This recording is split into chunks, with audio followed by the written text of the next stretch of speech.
Si Bongbong Marcos naliligid na ng sindikato. Baka hindi nyo alam, sindikato ng smuggling, sindikato ng illegal gambling, sindikato ng droga, nakapaligid na po, nakaposisyon na sila.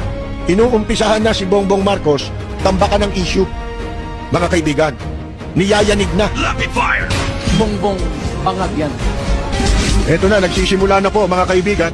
Kung mahina-hina po itong si Marcos, mga kaibigan, malamang po ito matulad sa tatay niya. Mapatalsik din.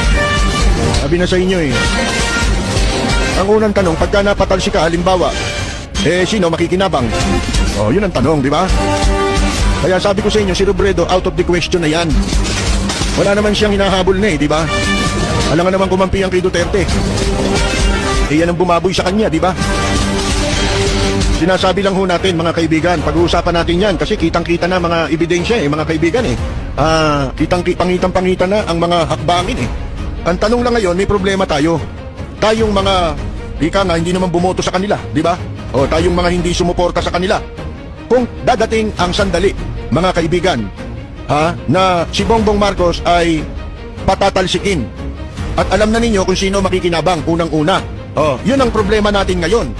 Hindi kaya nasa banig tayo, mapunta tayo sa sahig, Pag dumating ang sandali na aagawin nila ang pwesto kay Bongbong Marcos, papanig ako kay Marcos para lamang hindi magtagumpay ang anumang masamang binabalak na muling mailuklok sa pwesto ang isa pang Duterte. Rapid fire!